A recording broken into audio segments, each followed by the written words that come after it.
Hello friends, स्वागत है आपका एक नई क्लास में। यह आपके प्रशासनिक विधि की क्लास जो है 1 की पार्ट बी है।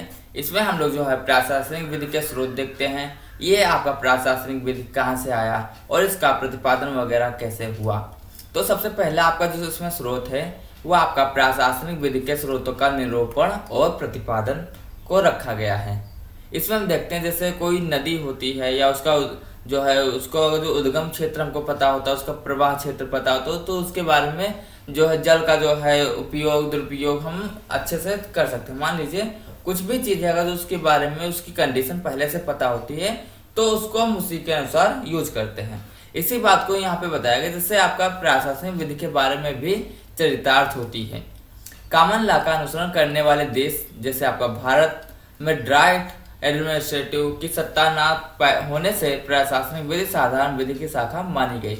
यहाँ पर जो आपकी ड्राइट एडमिनिस्ट्रेटिव की जो है यहाँ पे वहाँ पे सत्ता इसकी नहीं थी, यहाँ पे उसका जो है ज़्यादा यहाँ पे विकास नहीं था, तो वहाँ पे ये एक बिल्कुल साधारण विधि मानी गई। इसलिए इन देशों के बहुत से लेखकों ने प्रशासनिक विधि के स्रोतों की विवेचना भी नहीं की है। अमेरिकन प्रशासनिक विधि के स्रोतों में कॉमन लॉ, कानून और प्रशासन की विवक्षित जो है शक्तियां की गणना की जाती है। इंग्लिश प्रशासनिक विधि के स्रोतों में विधान, प्रत्यायोजित विधान और न्यायिक निर्णयों को समायोजित किया गया है। आपके जो इंग्लिश लॉ है, ठीक है, उसमें जो है आपका विधान, स्रोतों में विधान, प्रत्यायोजित विधान और न्यायिक निर्णयों को शामिल किया गया है। अभी हम बात करेंगे आपसे थोड़ी देर में कि आपका प्रत्यायोजित विधान क्या होता है, न्यायिक निर्णय क्या होता है और आपका विधान क्या होता है। ठीक है, प्रशासनिक विधि एक यथार्थवादी विधि है क्योंकि इसका संबंध सरकार से है, सभी का काम सरकार से पड़ता है। ठीक है, यह जो है विधि सरकार से संबंधित है और सभी लोग जानते हैं, जितने भी नागरिक हैं सबका कार्य जो है सरकार से पड़ता ही है, क्योंकि शक्ति का मूल पुंज सरकार है। और यहाँ पे जो है कोई भी जो है चीज़ें, अगर जो कोई भी शक्ति मिल रही तो उसका जो शक्ति कहाँ से मिलती है, शक्ति हम लोगों का कोई ना कोई स्रोत से मिलती है। तो यहाँ पे जो शक्ति का मूल पुंज जिसको सरकार को बताया गया है। यहाँ पे पर्सनल तथा सामाजिक जीवन के सभी पहलुओं पर सरकार का प्रभाव नियंत्रक और नियामक में परिलक्षित होता है, ऐसा यहाँ पे बताया गया है। सरकारी काम के तरीके और अन्य दस्तावेजों, सरकारी आदेश, निर्णय प्रशासनिक विधि के अध्ययन सामग्री बन जाती है। कायदे से ये प्रशासनिक विधि के स्रोत नहीं है। ठीक है, यहाँ पे जो अध्ययन सामग्री जैसे आपका निर्णय हो गया, जैसे सरकारी आदेश हो गया, ये सब चीजें यहाँ पे प्रशासनिक विधि के एक स्रोत तो बन जाते हैं, लेकिन देखा जाए तो ये स्रोत है नहीं। ठीक है, अगला आपका पॉइंट, प्रशासनिक विधि में हम देखते हैं कि आपका प्रशासनिक प्रक्रिया क्या होता है और प्रशासनिक कार्य की प्रक्रिया क्या होता है। दोनों चीजों को हम देखते हैं। तो प्रशासनिक प्रक्रिया देखते हैं, इसमें प्रशासनिक विधि में प्रशासनिक प्रक्रिया का बड़ा महत्व है। प्रशासनिक विधि के सिद्धांतों को एक निकाय के रूप में परिभाषित किया जा सकता है जो प्रशासनिक प्रक्रिया का अवधारणा और केंद्रीकरण करते हैं। सरकारी शक्ति के नियंत्रण का एक साधन प्रक्रिया भी है। ठीक है, सरकारी शक्ति के नियंत्रण का एक साधन आपका जो प्रशासनिक प्रक्रिया मान सकते हैं। और यहाँ पे जो है प्रशासनिक प्रक्रिया जैसे कोई भी चीज है तो उसकी जो है एक प्रक्रिया होती है, उसके बारे में चीजों को बताया जाता है। फ्रांस में प्रशासनिक प्रक्रिया को इस दिशा में ऐसा विकसित किया गया है कि इसके द्वारा प्रशासन नियंत्रण में रखा जाता है। ठीक है, वहाँ पर प्रशासनिक विधि के द्वारा यहाँ पे जो है प्रशासन को नियंत्रण में रखा जाता है। इस प्रयोजन के लिए फ्रांस में प्रशासन के स्वरूप, संरचना, प्रक्रिया, कृत्यों और कार्यों, क्रियाओं आदि की दिशाएं प्रशासनिक विधि का विषय माना जाता है। ठीक है, ये सब यहाँ पे जो विषय हैं ये का जो है यहाँ पे फ्रांस में जो है प्रशासनिक विधि के विषय माने जाते हैं। यहीं से आपका एक एमसीक्यू क्वेश्चन बन सकता है। ठीक है, परंतु कॉमन लॉ अनुसरण द्वारा देशों में इन विषयों का प्रशासन का आंतरिक मामला माना जाता है। ठीक है, लेकिन कॉमन लॉ में ये सब आपके विषय हैं, इन सब विषयों को आंतरिक मामला माना जाता है। ठीक है, तो यहाँ पर भी आपका एमसीक्यू बन सकता है कि ये जो आपके विषय हैं ये कहाँ पर जो आंतरिक मामला माना जाता है और ये कहाँ पर एक आपका जो है प्रशासनिक विधि का विषय माना जाता है। ठीक है, तो दोनों एमसीक्यू यहाँ पे बन सकते हैं और उनको लोक प्रशासन का विषय मानकर छोड़ दिया जाता है, उनको प्रशासनिक विधि में सम्मिलित नहीं किया जाता। और यहाँ पर एक क्वेश्चन और बनेगा कि किसको लोक प्रशासन का विधि माना जाता है। ठीक है, तो यहाँ पर भी आपका एमसीक्यू क्वेश्चन बन जाएगा। प्रशासनिक कार्य की प्रक्रिया क्या होती है इसको हम देखते हैं। कॉमन लॉ का अनुसरण मतलब उसके जो पद चिन्हों पर करने वाले देशों में न्यायिक निर्णय प्रशासनिक शक्तियों के निजतम प्रयोग के लिए मार्गदर्शक का काम करते हैं। यदि इस दृष्टिकोण से यह कहा जाए कि प्रशासनिक विधि केंद्र बिंदु प्रक्रिया की स्वच्छता से है तो सही निरूपण होगा। ये चीजें यहाँ पे बताई गई, ठीक है। यदि निर्णायक दूसरे पक्ष की सुनवाई किए बिना निर्णय दे देता है तो उसका निर्णय ऋजु नहीं माना जाएगा, ठीक है। इस विवेचना के आधार पर भारतीय विधि के स्रोतों का वर्णन किया गया है, ठीक है। ये चीजें यहाँ पे बताई गई। तो इसी कंडीशन पे अगर जो एक पक्ष का निर्णय सुन लेते हैं और दूसरे पक्ष का निर्णय नहीं सुनते हैं तो उस निर्णय को आपका ऋजु नहीं माना जाएगा। इसी के आधार पर भारतीय विधि के स्रोतों का वर्णन किया गया है, ठीक है। अगला आपका पॉइंट, दूसरा आपका जो स्रोत है वह है आपका संविधान। संविधान आप लोग जानते हैं, यहाँ से आपको क्वेश्चन अच्छे खासे बनेंगे।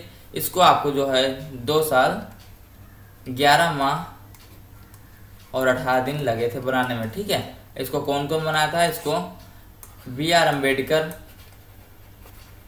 जी ने जो है वहाँ पे अध्यक्षता की थी संविधान का बनाने में, ठीक है।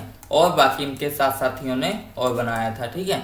संविधान की जो मेन यही थे, अध्यक्ष थे बनाने के लिए, और इनके साथ साथी अन्य थे, ठीक है। तो उन लोगों ने संविधान को बनाया था और संविधान अपने देश का सर्वोपरि है।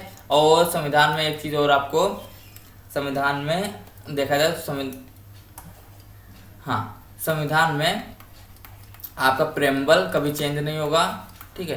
प्रीएम्बल जो है इसको जो है मतलब प्रेम्बल में जैसे शब्द तो ऐड किए गए 1976 में, लेकिन प्रेम्बल आपका जो है चेंज नहीं होगा, ठीक है। और यहाँ पे इसका संविधान का मूलभूत ढांचा कभी नहीं आपका चेंज होगा, ठीक है। ये सब आप चीज़ें को याद रखना होगा, ढांचा नहीं चेंज होगा।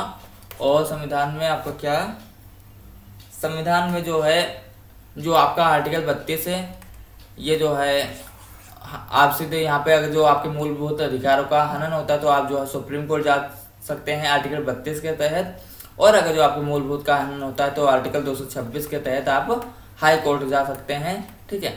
ये आपका पॉइंट हो गया। ये संविधान से आपके पॉइंट पूछे जाते हैं, बहुत ही इंपॉर्टेंट पॉइंट है। संविधान में जो है मूलभूत जो अधिकार है आपको जो है वो पार्ट 3 में दिया गया है। और आपका जो मूलभूत अधिकार हो गए, आपका जो है नीति निर्देशक तत्व तो आपका जो है पार्ट 4 में दिया गया है। और आपका मूलभूत कर्तव्य आपके जो दिए गए हैं वो 4A में दिए गए हैं, ठीक है। तो ये पॉइंट यहाँ से संविधान से बनते हैं। अब हम बात करते हैं कि संविधान आपका क्या, इससे आपका जो है यहाँ पे एक स्रोत बन गया है। संविधान स्वरूप जो है से एक संरचना है, संविधान स्वरूप से एक संरचना है जिसके द्वारा किसी राजनीतिक समाज के नियमन में आधारभूत नियमों का प्रतिपादित किया गया है, ठीक है। तो यहाँ पे राजनीतिक समाज के जो है उसके आधार पर यहाँ पे क्या किया गया है, नियमों को यहाँ पे प्रतिपादित किया गया है। ये नियम समाज विशेष के हितों के आधार पर निर्धारित किए जाते हैं। संविधान देश का सर्वोच्च कानून है क्योंकि इसमें देश विदेश के राजनीतिक स्वरूप और राज्य के विभिन्न अंगों के संगठन और कार्य प्रणाली के मूलभूत सिद्धांत जो है यहाँ पे इंगित किए गए हैं। भारत का संविधान लिखित है और सर्वोच्च है। संविधान की आधारिक संरचना के संशोधन द्वारा कोई परिवर्तन नहीं किया जा सकता, ठीक है। मतलब आधारिक संरचना मतलब इसका मूलभूत ढांचे में कोई परिवर्तन नहीं किया जा सकता। यहाँ की परिस्थितियों के अनुकूल इसे मुख्यतः परिसंघात्मक रूप दिया गया, ठीक है। परिसंघात्मक यह जो है आपका रूप दिया गया, ठीक है। और एक संविधान में जो है आपका ये भारत का संविधान सबसे बड़ा जो है लिखित संविधान है दुनिया का। और भारत का संविधान की बात करें तो भारत के संविधान में जो है यह जो है इंग्लिश में लिखा गया था, उसके बाद इसको हिंदी में कन्वर्ट किया गया, ठीक है। यहाँ से एक क्वेश्चन बनता है कि भारत का संविधान मूल रूप से किस भाषा में लिखा गया था, तो वहाँ पे ज़्यादातर लोग हिंदी टिक करते हैं, लेकिन हिंदी नहीं, आपका इंग्लिश होगा, ठीक है।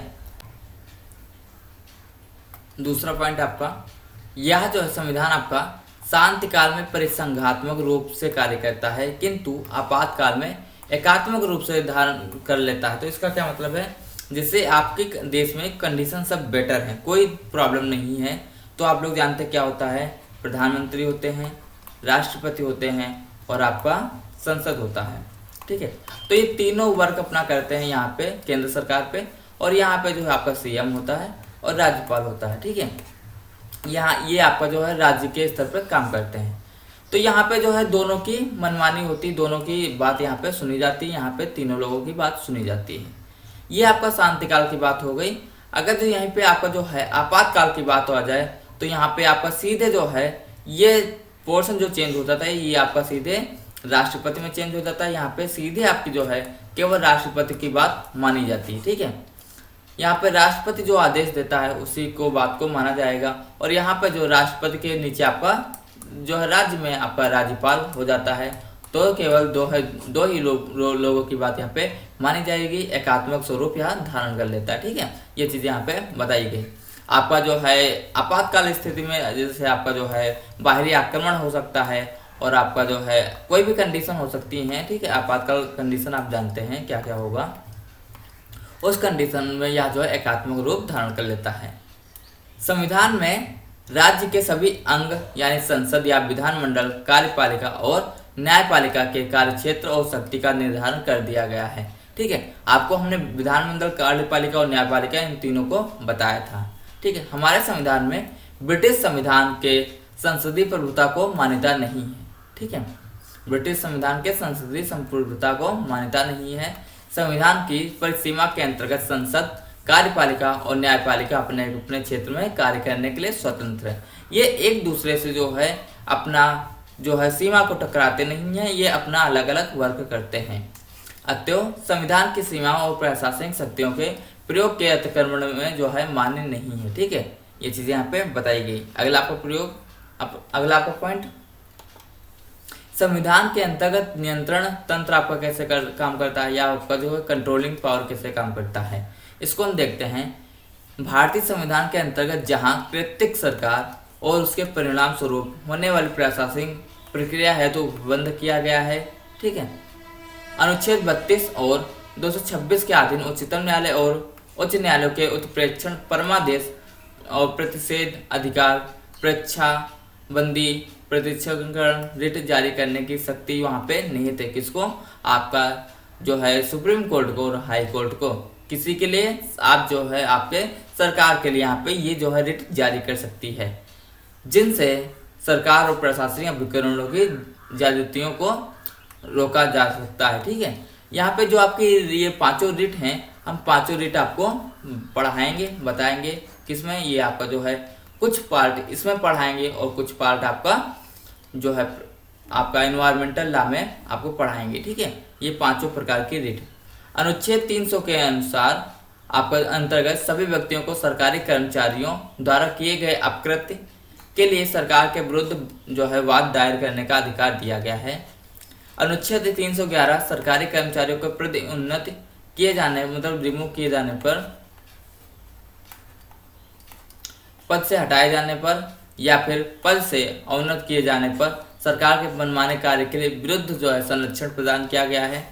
अनुच्छेद 136 उच्चतम न्यायालय को अपने विवेकानुसार किसी न्यायालय या अधिकरण द्वारा किसी वाद या मामले में पारित किए गए आदेश, निर्णय, डिक्री, अवधारणा, दंडादेश के अपील के जो है विशेष इजाजत के लिए शक्ति दी गई है। और अनुच्छेद 227 उच्च न्यायालय को अपने अधिकारिता के भीतर सभी न्यायालयों को अधिग्रहण के ऊपर अधीक्षण करने की शक्ति से यहाँ पे विनिहित करता है। ठीक है, ये चीजें यहाँ पे संविधान का एक कंट्रोलिंग पावर के रूप में माना जाता है। अगला पॉइंट, प्रशासन के जो है सभी विधियों द्वारा कैसे वहाँ पे नियंत्रण होता है, कैसे वहाँ पे नियंत्रण के अधीन होगा, तो इसको देखते हैं। संविधान जो द्वारा प्रशासन के सभी विधायी कार्यों को अनुच्छेद 13 के क्षेत्र के आदेश में उपविधि, नियम, अधिसूचना आदि को जो है पास विधि का बल है। विधि का जो है परिभाषा करके उसमें उनको सम्मिलित करके ला दिया गया है। ठीक है, अनुच्छेद 13 में जो है आपको जो है राज्य की परिभाषा दी गई है और उसको क्या क्या कैसे कैसे निदान होगा उस सब चीज़ों को बताया गया है। अतः प्रशासन का नियम बनाने का कार्य केवल इसी आधार पर नहीं अपेक्षित किया जा सकता कि यह प्रत्यायोजन करने वाले कानून की अधिकारिता, बल्कि इस आधार पर भी यह जो है प्रदत्त मूल अधिकार को अतिक्रमण करता है कि प्रशासनिक कार्य इस कारण भी शून्य होगा कि यह संविधान के भाग 3 के बाहर अन्य उपबंधों का उल्लंघन करता है। ठीक है, यहाँ पर भी यहाँ शून्य हो सकता है। जैसे अनुच्छेद 301, 311, 314, 365। इसी प्रकार जब प्रशासन का कार्य न्यायिक कल्प होगा तो इसके आधार पर चुनौती नहीं दी जा सकती कि संविधान की अधिकारिता है, वरन इस आधार पर कार्य करने वाला प्रत्यायोजन कार्य करने ही स्वयं पे असंवैधानिक है। ठीक है, मतलब इस आधार पर जो आप कार्य करते हैं तो वह स्वयं पर ही असंवैधानिक रखा गया है। संविधान के अंतर्गत ही कुछ प्रशासनिक अभिकरणों की स्थापना हुई, जिसको हम देखते हैं कि विधान और कार्यपालिका कार्यों से होने वाले प्रशासनिक प्रक्रिया के विकास के अतिरिक्त संविधान ही कुछ प्रशासनिक अभिकरणों की स्थापना हेतु उपबंध करता है। जैसे आपका आर्टिकल 263 के अधीन अंतर्राज्य परिषद वो होता है जिसमें दो राज्यों के बीच में के मामले या फिर एक राज्य और एक केंद्र के मामले या फिर जो है एक से अधिक राज्यों के बीच के मामलों को देखते हैं, वह अंतर्राज्यीय परिषद होता है। अनुच्छेद 280 के अधीन वित्त आयोग, अनुच्छेद 262 के अधीन अंतर्राज्य वो होता है जो राज्य के अंदर की हो, राज्य के अंदर का जो है कोई विवाद हो उसको अंतर्राज्य बोलते हैं। जल विभाग प्राधिकारी, अनुच्छेद 315 के अधीन लोक सेवा आयोग आपका यूपीएससी, ठीक है, जिससे आपका आईएएस पीसीएस का जो है एग्जाम होता है, आईएएस का एग्जाम होता है, ठीक है, आईपीएस का एग्जाम होता है, आईआरएस का एग्जाम होता है, ठीक है, और आईईएस का एग्जाम होता है, उसमें जो है लोक सेवा आयोग। और अनुच्छेद 329 के अधीन निर्वाचन आयोग का सृजन बताया गया। ठीक है, यहाँ पर प्रशासनिक विधि की जो यहाँ पे प्रक्रिया की वृद्धि कैसे हुई उसको हम देखते हैं कि भारत में प्रशासनिक प्रक्रिया में इतनी वृद्धि हो गई है कि आज हम शासित नहीं बल्कि प्रशासित राज्य जो है हो गया है, हमारा जो है प्रशासित राष्ट्र हो गया है। विधि शासन और न्यायिक पुनर्वलोकन का महत्व कल्याणकारी राज्य में काफी बढ़ जाता है। गत 3 वर्षों में संघ और राज्य ने प्रचुर मात्रा में विधान पारित किए हैं। इनमें बहुत सी कार्यपालिका को विपुल शक्तियां प्रदान की गई हैं। अतः विधि शासन को अविरत परिवर्तन में रखने की आवश्यकता बढ़ जाती है। ठीक है, ये चीज यहाँ पे बताई गई। अगला आपका पॉइंट, आपका विधान क्या होता है इसको हम देखते हैं। ठीक है, विधान प्रशासन की शक्ति का प्रधान स्रोत है। प्रधान मतलब मुख्य स्रोत है आपका, ठीक है, चीफ सोर्स आपका है। विधान प्रशासन की शक्ति का मुख्य स्रोत है। विधान का स्रोत क्या है? संविधान। ठीक है, यहाँ पे विधान का स्रोत क्या है? संविधान। इसको हम बताते हैं विधान प्रशासन की शक्ति का मुख्य स्रोत है। तो इसको यहाँ पे ऐसे देखिए, यहाँ पे आपका संविधान, यहाँ पे आपका संविधान हुआ, मान लो ये पूरा टैंकर भरा है। ठीक है, यहाँ से आपका क्या गिर रहा है? ये आपका जो है प्रशासन गिर रहा है। यहाँ से आपका ये विधान है आपका। ठीक है,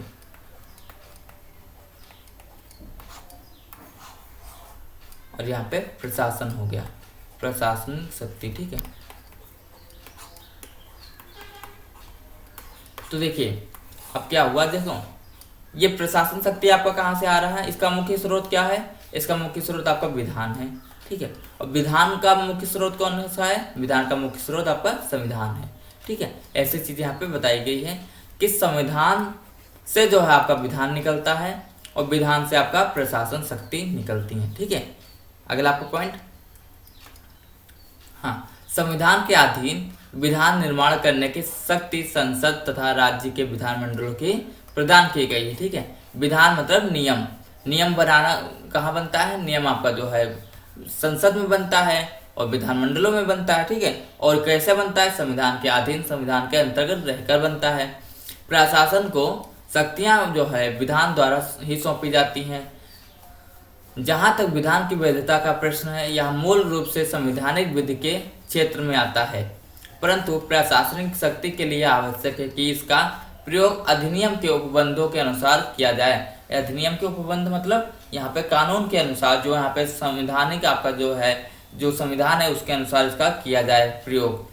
प्रशासनिक शक्ति का प्रयोग जो अधिनियम के उपबंधों के प्रतिकूल किया जाता है या फिर विधिमान्य नहीं हो सकता, यह सिद्धांत प्रशासनिक विधि में साधारणतः अधिकारातीत आपका जो है के सिद्धांत के नाम से जानता है। अधिकार अतीत के नाम से, सिद्धांत के नाम से इसको जानते हैं। प्रशासनिक अधिकारिता का मूल स्रोत अधिनियम है। प्रशासनिक अधिकारिता का मूल स्रोत जो है आपका अधिनियम है और अधिनियम द्वारा प्रशासनिक अभिकरणों की स्थापना की जाती है। यहाँ पर आपका एक एमसीक्यू बनेगा कि किसके द्वारा प्रशासनिक अभिकरणों की स्थापना की जाती है। तो अभिकरणों द्वारा प्रशासनिक जो है अभिकरणों की स्थापना की जाती है। अधिनियम द्वारा प्रशासनिक अभिकरणों की स्थापना की जाती है और उनको शक्तियां भी प्रदान करता है कौन? अभिकरण अधिनियम।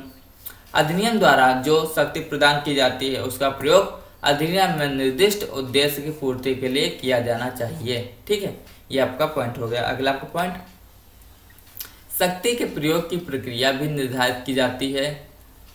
यह संवैधानिक अपेक्षा है कि व्यक्ति का जीवन या व्यक्ति की स्वतंत्रता का हनन प्रशासन विधिक प्रक्रिया के अनुसार ही कर सकता है, अन्यथा नहीं। यह संवैधानिक अपेक्षा है कि व्यक्ति का जीवन या व्यक्ति की स्वतंत्रता का जो उसका हनन है वह प्रशासन विधिक प्रक्रिया के द्वारा ही किया जा सकता, अन्यथा उसका नहीं किया सकता। अगर जो कोई नियम कानून लेके आते हैं तो किसी व्यक्ति पे जो है आप रोक लगा सकते हैं, वरना उस व्यक्ति पे आप रोक नहीं लगा सकते। जैसे हम आपको यहाँ पे एक चीज बताते हैं, जैसे मान लीजिए आपको यहाँ पे सिंपल सा एक चीज मानिए कि मान लो यहाँ पे आपको 100 रुपये चोरी करने पे कोई रूल है। ठीक है, 100 रुपये चोरी करने पर रूल है, आपको मान लो 3 माह की सजा।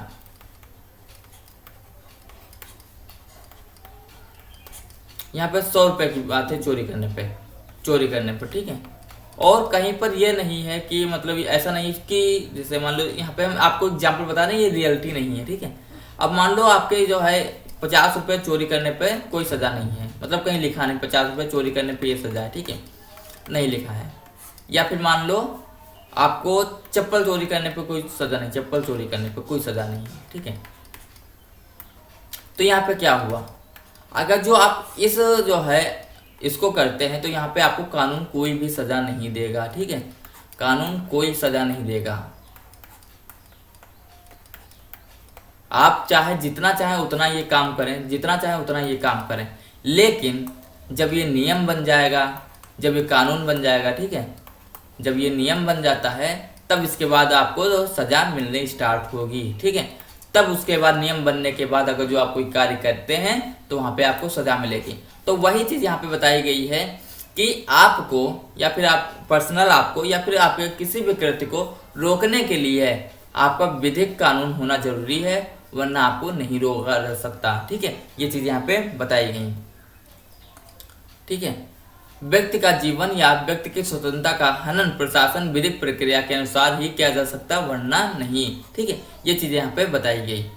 यह प्रशासनिक अभिकरण अधिनियम में दी गई प्रक्रिया का अनुपालन किए बिना ही किसी व्यक्ति की स्वतंत्रता को छीनता है, तो यह कार्य विधि के विपरीत है। ठीक है, यह प्रशासनिक अभिकरण अधिनियम में दी गई प्रक्रिया का अनुपालन, मतलब कोई नियम नहीं है कि उसकी जो है स्वतंत्रता को छीना जाए। अब यहाँ पे आपको एक चीज और बताते हैं, जैसे मान लीजिए यहाँ पे क्या है, बोला गया आपसे कि जो है आप चाइना बॉर्डर नहीं जा सकते, चाइना बॉर्डर नहीं जा सकते। ठीक है, और ये आपका नियम भी है। ठीक है, तो यहाँ पे आप नहीं जाएंगे, नियम है, मानेंगे नहीं जाएंगे। ठीक है,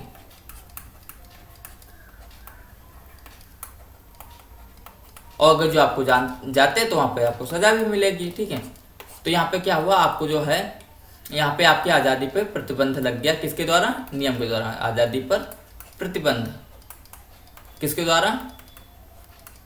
कानून के द्वारा। अब मान लो यहाँ पे आपका नेपाल बॉर्डर है,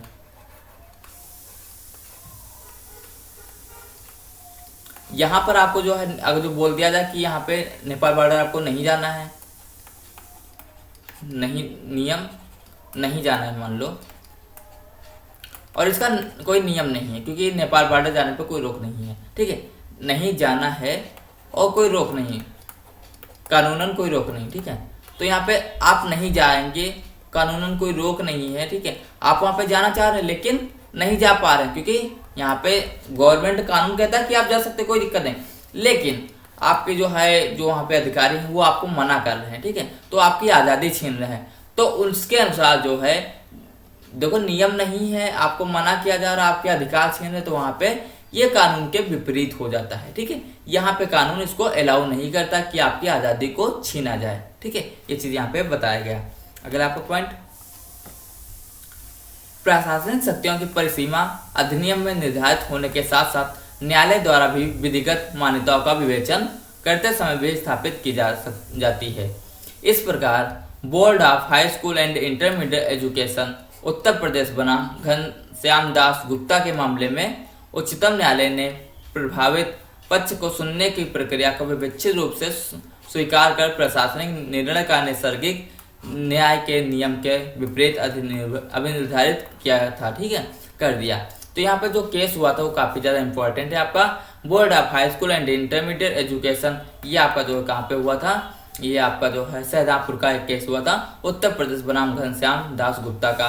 तो यह आपका विधान से संबंधित एक केस है, यहाँ से आपका एमसीक्यू बनेगा, तो यहाँ से बन सकता है। अगला आपका पॉइंट, अध्यादेश आपका क्या होता है, आपका आदेश क्या होता है। ठीक है, इसको हम देखते हैं कि भारत के संविधान के अधीन राष्ट्रपति और राज्य के राज्यपालों को विधान बनाने की शक्ति प्रदान की गई है।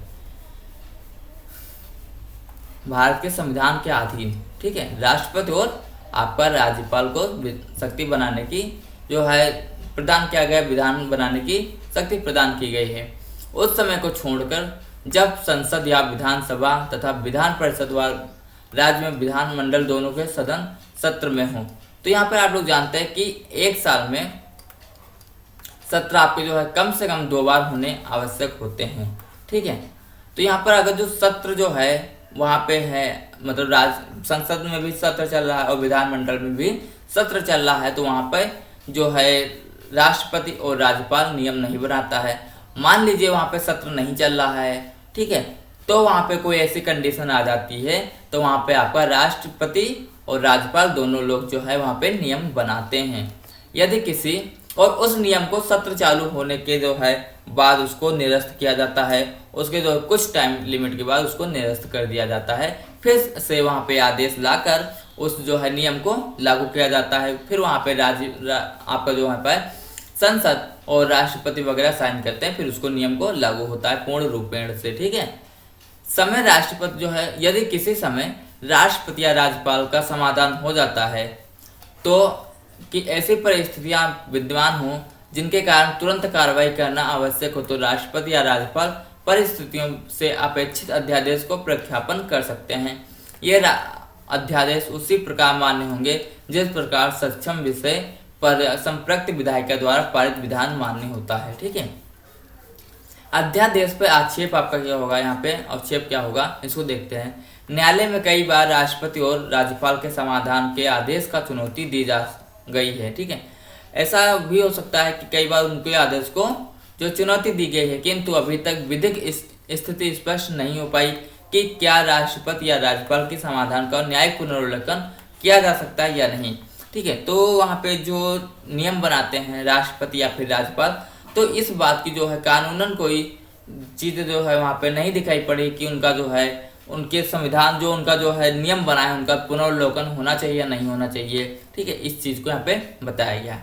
इस संबंध में विधि द्वारा प्रतिपादित कोई सिद्धांत नहीं बना है, अतः निष्कर्ष यह निकलता है कि राष्ट्रपति या राज्यपाल के समाधान के बारे में न्यायालय में आक्षेप नहीं किया जा सकता। ठीक है, वहाँ पे अवरोध नहीं किया जा सकता या फिर आक्षेप नहीं किया जा सकता, किंतु अध्यादेश जारी करने के कार्यपालिका की शक्ति असीमित नहीं है। ठीक है, कार्यपालिका एक लिमिट तक अपनी जो है अध्यादेश जारी कर सकता है। संविधान में यह अपेक्षित है कि राष्ट्रपति या राज्यपाल अध्यादेश केवल मंत्री परिषद के जो है परमादेश पर जो है परामर्श पर प्रख्यापित करेंगे। ठीक है, राज्यपाल या फिर आपके जो राष्ट्रपति होते हैं, ये मंत्री परिषद जो होता है, मंत्री परिषद जो होता है उसके आदेश उसके परामर्श पर ही जो है आदेश मतलब जो है कानून बनाते हैं। इसके अतिरिक्त अध्यादेश की पुष्टि के लिए सदन की अनुमति जरूरी है। यदि सदन अध्यादेश की अनुमति नहीं देता तो यह निरस्त कर दिया जाता है। लेकिन ये सदन वगैरह मंत्रिमंडल वगैरह तब लागू होते हैं जब वहाँ पे आपका सत्र चल रहा हो। अगर जो सत्र नहीं चल रहा तो ये सब चीज़ें लागू नहीं होते हैं। सत्र चल रहा होगा तो मंत्री परिषद के परामर्श होता है, वहाँ पे प्रधानमंत्री का जो है इतना अहम रोल कोई नहीं होता, ठीक है। लेकिन प्रधानमंत्री का जो नियम कानून आते हैं वो सब प्रधानमंत्री के देख रेख में आते हैं, लेकिन उसको जो है प्रधानमंत्री को आपके कानूनी रूप में जो है उसको जो है फ्रंट रूप में नहीं देखा जाता, लेकिन बैक रूप में जो है प्रधानमंत्री ही वहाँ पे सब कुछ होता है, ठीक है। अगला आपका पॉइंट, अध्यादेश के अतिरिक्त राष्ट्रपति और उसके प्रत्यायोजित के विधि बनाने की शक्ति भी यहाँ पे है। संविधान के अनुच्छेद 357(1) का के अधीन अध्यादेश के अतिरिक्त राष्ट्रपति और उनके प्रत्यायोजित द्वारा निर्मित विधिक पूर्णतया विधान स्वरूप है और विधायी शक्ति के अधीन निर्मित की जा सकती है जब राज्यों में संवैधानिक तंत्र विफल होने के कारण आपातकाल की घोषणा की जाती है, ठीक है। जब यहाँ पर आप लोग जानते हैं कि जो है सभी राज्यों में लगभग जो है आपका राज्यपाल शासन लग चुका है, ठीक है। तो वहाँ पे राज्यपाल जब शासन लगता है तो वहाँ पे क्या हो सकता है, तो वहाँ पे अध्यादेश जो विधायी शक्ति जो है निर्मित की जा सकती है। जब संवैधानिक तंत्र नहीं चल पाता, जब वहाँ पे सीएम आपके जो है वर्क नहीं कर पाते या फिर तो ठीक है, तो वहाँ पर भी आपका जो है राज्यपाल शासन लग जाता है, ठीक है। या फिर वहाँ पे संवैधानिकता मतलब वहाँ पे नियम कानून नहीं लगते तो वहाँ पर भी आपात स्थिति घोषित हो जाती है। तो राष्ट्रपति अथवा उनके द्वारा इस निमित्त निर्दिष्ट प्राधिकारी को राज्य का जो है वहाँ पे विधान पालिका के विधि बनाने की शक्ति प्रदान की जा सकती है। इस प्रकार बनाई गई विधि को उच्चतम न्यायालय ने प्रशासनिक विधि का स्रोत निर्धारित किया, ठीक है। ये चीजें यहाँ पे बताई गई। अगला का पॉइंट, प्रत्यायोजित विधान आपका क्या होता है। ये एक लोगों का बहुत ही ज्यादा क्वेश्चन था कि प्रत्यायोजित विधान आपका क्या होगा। तो इसको देखिए, आपका प्रत्यायोजित विधान क्या होगा। संविधान दृष्टि से विधान बनाने का सर्वगीण अधिकार विधानमंडल को है, ठीक है। संवैधानिक दृष्टि से देखा जाए तो सबसे ज्यादा जो है वहाँ पे सबसे ऊंचा जो अधिकार है वह आपका विधानमंडल का है। विधानमंडल क्या करता है, या जो है नियम कानून आपका विधान बनाता है, ठीक है, नियम बनाते हैं। राज्य का कार्यक्षेत्र इस कारण बढ़ा है क्योंकि इसके उद्देश्य में जो है मूलभूत परिवर्तन हो गया है। कल्याणकारी राज्य आधुनिक काल की राजनीति के दर्शन के का केंद्र बिंदु है, अस्तु विधान निर्माण का कार्य विधानमंडल पूर्ण रूप से नहीं कर पाते। विधान निर्माण का कार्य विधानमंडल का एकाधिकार नहीं है, ठीक है। एकाधिकार मतलब एक अधिकार मतलब केवल उसका एक अधिकार नहीं है। प्रशासन भी विधानमंडल में आपका भाग लेता है, ठीक है। भाग लेता मतलब वहां पे भाग नहीं लेता, वहां पे पार्टिसिपेट करता है, ठीक है। विधानमंडल अधिकांश मामले में कार्यपालिका या फिर कानूनी निकायों का अधिनियम विशेष के जो है के नीति के अनुकूल नियम बनाने, विनियम या आदेश देने के शक्ति प्रत्यायोजित करता है। इसको प्रत्यायोजित विधान कहा जाता है, ठीक है।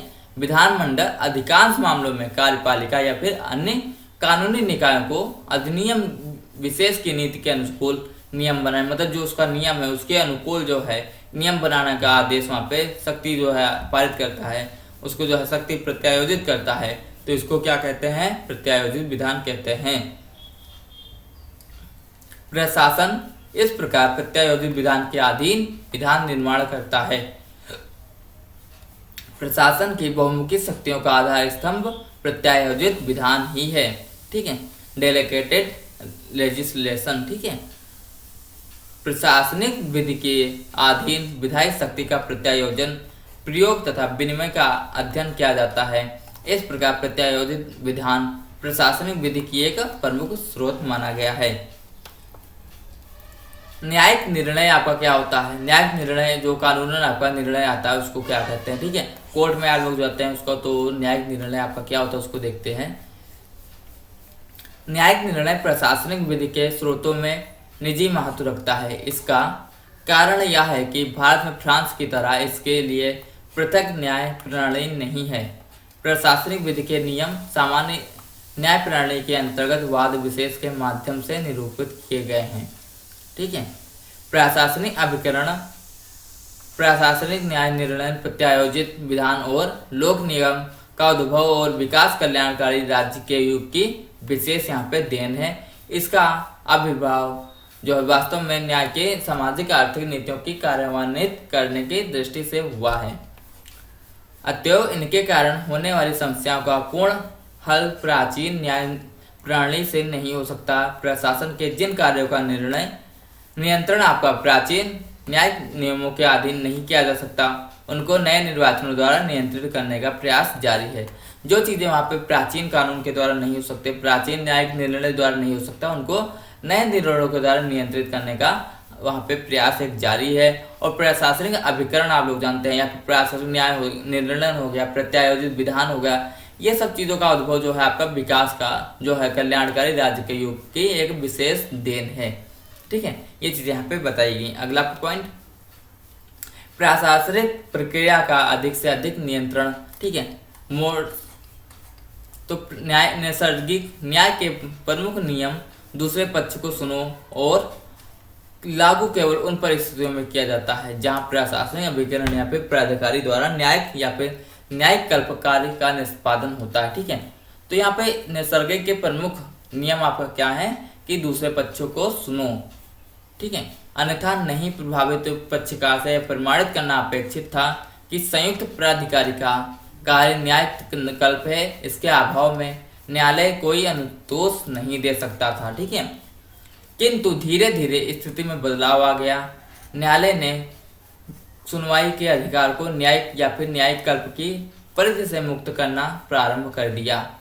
अब स्थिति यह है कि नैसर्गिक न्याय को सिद्धांत जो पहले प्रशासनिक कार्य में लागू नहीं होता था, प्रशासनिक में भी लागू होने लगा। ठीक है, ये चीज़ यहाँ पे बताई गई। अगला आपका पॉइंट, शक्ति के प्रयोग में ज्यादतियों का रोकना। ठीक है, वहाँ पे क्या होता है, जातियों का रोकना, वहाँ पे ज्यादतियों का रोकना। हर एक स्वतंत्रता और शक्ति के बीच संघर्ष रहता है। हर एक राज्य में स्वतंत्रता और शक्ति के बीच संघर्ष रहता है। विधिगत मान्यताएं शक्ति के प्रयोग में ज्यादतियों को रोकती हैं। इस कारण से स्वामी और सेवकों के बीच संबंधों का नियम बनाने का न्यायिक प्रयास चल रहा है। अगला आपका पॉइंट, प्रशासनिक विशेषाधिकारियों की परिसीमित करना। ठीक है, तो यहाँ पे जो इसके विशेष अधिकार हैं उसको यहाँ पे एक लिमिट बाउंडेशन कर देना। तो इसमें क्या हुआ कि विधि के अंतर्गत या अपेक्षा की कि राज्य या शासन का कानून तभी लागू होगा जबकि उसमें यह स्पष्ट विधान किया जाए, उसमें स्पष्ट आपका कानून किया जाए कि न्यायिक निर्णय की आवश्यक नहीं रह गई, कि आपका न्यायिक निर्णय से आवश्यक नहीं रह गई है। अभी स्थिति यह है कि कानून राज्य पर भी उस प्रकार लागू होता है, कानून राज्य पर उस प्रकार भी लागू होता है जिस प्रकार एक सामान्य नागरिक पर। ठीक है, आप लोग जानते हैं कि कानून है तो वह सब पर लागू हुआ, चाहे आपका राष्ट्रपति हो, चाहे आपका जो है मुख्यमंत्री हो, चाहे वह आपका राज्य हो, चाहे एक विशेष नागरिक हो, चाहे आपका एक सामान्य नागरिक हो। ठीक है, यह बदलाव पश्चिमी बंगाल राज्य बनाम कलकत्ता नगर निगम के निर्णय में हुआ था। ठीक है, यह कहाँ हुआ कि यह आपका पश्चिमी बंगाल, मतलब जहाँ पे ममता बनर्जी की सरकार है, और आपका कलकत्ता नगर निगम के हुआ था। इस प्रकार विबंध का नियम भी राज्य पर लागू किया जा सकता है। न्यायालय के जो है दस्तावेज विधारित करने का राज्य का विशेषाधिकार भी अब परिसीमित होने की दिशा में है। ये परिवर्तन प्रशासनिक विधि के विकास के नए क्षितिज के जो है नए क्षितिज, मतलब नए ये क्षितिज यहाँ पे हॉरिजॉन्टल में है। ठीक है, यह एक निसंदेह कहा जा सकता है कि भारत में जो है न्यायिक निर्णय प्रशासनिक विधि का एक सक्षम स्रोत है। न्यायिक निर्णय भी आपका एक स्रोत है किसका, प्रशासनिक विधि का। अगला आपका पॉइंट, समितियों की रिपोर्ट जो है यह भी आपका प्रशासनिक विधि का एक स्रोत बन जाता है। इसको देखते हैं कि प्रशासनिक विधि का क्षेत्र विधि की अन्य शाखाओं से विस्तृत है। ठीक है, यहाँ पे जो वहाँ पे अन्य शाखाएं हैं, अन्य वहाँ पे जो स्थितियां हैं, डार हैं, ठीक है, तो उनसे अन्य शाखाओं से यह विस्तृत है आपका प्रशासनिक विधि का क्षेत्र। परिच्छेद आपका यहाँ पे परिक्षेप, ठीक है, परिक्षेप होना चाहिए। परिक्षेप में प्रशासन या व्यक्ति अथवा व्यक्तिगत कंपनी के कार्य संचालन की जांच के लिए जांच आयोग की नियुक्ति तथा उसकी रिपोर्ट का अध्ययन करना इसमें शामिल किया गया है। ठीक है, किसी भी चीज़ का जो वहाँ पे अगर जो उसको डिटेल निकालते हैं, उसकी जो है वहाँ पे उद्यम देखते हैं, तो उद्यम में जो है वहाँ पे व्यक्तिगत कंपनी या फिर जो है उनके संचालन के लिए जितनी भी चीज़ें हैं उनकी रिपोर्ट का अध्ययन करना शामिल किया जाता है। इसी प्रकार प्रत्यायोजित विधान के बारे में न्यायिक समीक्षा के अलावा उस पर विधायी नियंत्रण भी आवश्यक होता है। जब विधेयक सदन में पुनः स्थापित और समिति जो है वहाँ पे किया जाता है तो उस पर जो है बहस के समय प्रत्यायोजित विधान को सदन के पटल पर रखने से विधानमंडलों में अधीनस्थ विधान समिति द्वारा इस प्रकार के निर्णय से एक नए प्रशासन का प्रारंभ हुआ है। सदन में लोकसभा अधीनस्थ विधायन समिति और राज्यसभा अधीनस्थ विधायन समिति ने इस दिशा में सराहनीय एक कार्य किया, एक बहुत अच्छा कार्य किया है कि उसका एक नया प्रशासन का जो है प्रारंभ हुआ हो। विधानमंडलों और संसद ने लोक निगम समिति की स्थापना की है। इन निकायों की रिपोर्टों को प्रशासनिक शक्ति के दुरुपयोग पर काफी प्रभाव पड़ता है।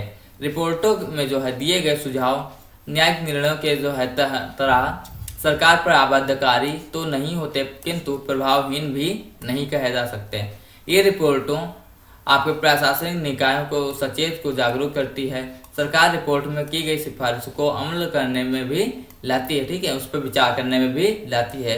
रिपोर्टों को प्रशासनिक विधि के स्रोतों में भी रखा गया, ठीक है। तो यहाँ पे आपके क्वेश्चन बनते हैं कि किसको प्रशासनिक विधि के स्रोतों में रखा गया, किसको नहीं, तो इसको यहाँ पे आप देख सकते हैं। अगला आपका पॉइंट, विधि सदृश प्रशासनिक विधान, इसको देखते हैं कि विधि सदृश प्रशासनिक विधान का प्रादुर्भाव प्रशासनिक अनुदेशों से निर्देशों से हुआ है, या फिर जो है प्रशासनिक अधिकरण जो है कई टाइप के होते हैं, जैसे आपका जो है आदेश, अनुदेश, निर्देश जारी करते हैं। किसी अधिनियम के अधीन बनाए गए नियम प्रत्यायोजित विधान के अंतर्गत आते हैं। किसी अधिनियम के अधीन बनाए गए नियम प्रत्यायोजित विधान के अंतर्गत आते हैं। यह आपका एक बहुत ही इंपॉर्टेंट पॉइंट आपका यहाँ पे बनता है।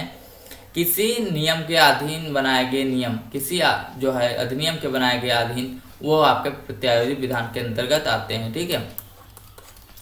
किंतु प्रशासनिक अनुदेश या निर्देश के लिए कानूनी प्राधिकार का जो है आवश्यकता नहीं रखती। या अनुदेश या निर्देश न्यायालय द्वारा प्रवर्तित नहीं कराया जा सकते, किंतु ये व्यर्थ भी नहीं होते। यदि कोई अधीनस्थ अधिकारी इनकी अवहेलना करता है, ठीक है, तो इनके विरुद्ध भी अनुशासनिक आपका जो है कार्रवाई की जाती है, ठीक है। इसके अलावा ये निर्देश या अनुदेश पथ प्रदर्शन और प्रशासनिक विवेचन का भी कार्य करते हैं। इनको साम्य के आधार पर प्रशासन के ऊपर आबद्धकार भी माना गया है।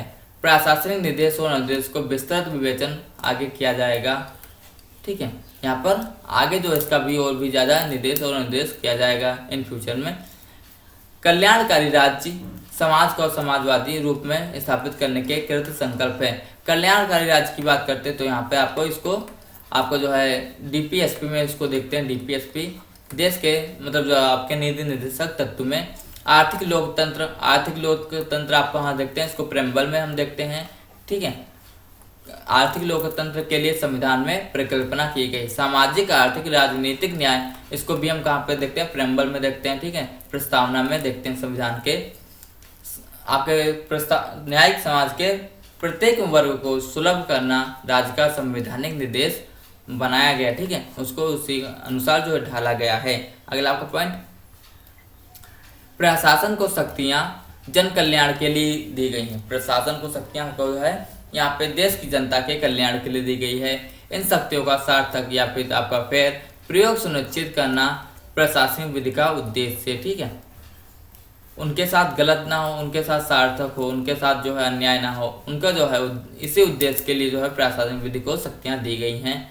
सरकारी शक्ति का विस्तार समय तथा परिस्थितियों के अनुसार होता रहता है। प्रशासन में भ्रष्टाचार को रोकने को, जनता के कष्ट को मिटाने के लिए नवीन नियंत्रण तकनीक की खोज जारी है। नए नए नियमों की खोज जारी है, जैसे ही आपका जो है जनता का भला हो। इस दिशा में लोकपाल नाम की संस्था को स्थापित करने के प्रस्ताव भी विचाराधीन है। लोकपाल की संस्था काफ़ी ज़्यादा इसको जो है इसमें जो है ये चर्चा में है, और इसको लोकपाल की संस्था को हम जो है पूरा विस्तृत में हम पढ़ेंगे, ठीक है। आपका यह एक जो है टॉपिक है आपके प्रशासन विधि का। सरकारी नियम, सरकारी शक्ति के नियम से संबंधित तकनीकी की ऐसी बातें प्रशासनिक विधि के आदि स्रोत में आती हैं। इसके अतिरिक्त प्रशासनिक विधि की एक विशिष्ट स्रोत लोकमत में भी है, और प्रसार ने यहाँ पे शक्ति को यहाँ पे हमेशा सतत रूप में लोक समीक्षा के अधीन आपका अध्याधीन रहता है, ठीक है। यहाँ पे ये चीज़ें बताई गई। अगला पॉइंट, ठीक है दोस्तों, आज के लिए बस इतना ही। मिलते हैं अगले क्लास में, तब तक के लिए टेक केयर और अपना पढ़ते रहिए। और आपकी क्लासेस 2-3 दिन नहीं आ पाए उसके लिए सॉरी, क्योंकि कुछ इशू हो गया था जिसके वजह से नहीं अपलोड हो पाई। ठीक है, थैंक यू, पढ़ते रहिए।